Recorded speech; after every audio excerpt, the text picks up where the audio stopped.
आज पाकिस्तान चाइना ने मिलकर भारत के खिलाफ एक नया षड्यंत्र ही रच दिया है। दोनों ने पहलगाम टेररिस्ट अटैक का नाम शंघाई कॉरपोरेशन की जॉइंट स्टेटमेंट से बाहर कर दिया और भारत के सामने एक जरूरी सवाल पैदा कर दिया कि क्या भारत को यह घटिया संस्था को बाइकआउट ही कर देना चाहिए या नहीं। अगर हम थोड़ा डीप एनालिसिस करें तो हमें समझ आएगा कि यहां भारत की एक डिप्लोमेटिक विक्ट्री हुई है, क्योंकि भारत का इस संस्था में रहना चाइना के लिए अब एक सरदर्द बन जाएगा। शंघाई कॉरपोरेशन ऑर्गेनाइजेशन चाइना द्वारा इसलिए बनाई गई थी ताकि चाइना और सोवियत संघ के बॉर्डर डिस्प्यूट लड़ाई में ना बदल जाए। लेकिन बाद में ये एक ऐसी संस्था बन गई जहां चाइना ने वेस्टर्न देशों के सामने अपनी पावर दिखानी शुरू कर दी। चाइना ने इस ऑर्गेनाइजेशन में इंडिया को इंक्लूड तो कर दिया, लेकिन पाकिस्तानी टेररिज्म को शेल्टर करना कभी नहीं छोड़ा। आज ही चाइना में इसकी मीटिंग खत्म हुई और चाइना पाकिस्तान ने इसकी जॉइंट स्टेटमेंट से पहलगाम टेररिस्ट अटैक का नाम ही हटा दिया और उल्टा बलूचिस्तान अटैक्स का नाम इंक्लूड करने की कोशिश की। और इसका नतीजा क्या हुआ?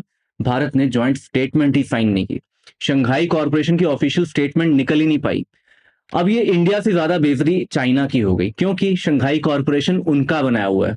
चाइना G7 और नेटो के सामने खुद को बड़ा दिखाने की कोशिश कर रहा है, लेकिन शंघाई कॉरपोरेशन की एक स्टेटमेंट नहीं निकाल पा रहा है।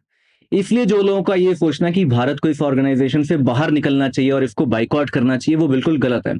भारत को ये संस्था कभी भी नहीं छोड़नी चाहिए और हर बार इनकी स्टेटमेंट ऐसे ही खराब करनी चाहिए ताकि चाइना पाकिस्तान की ये संस्था एक परमानेंट निकम्मी संस्था बन जाए।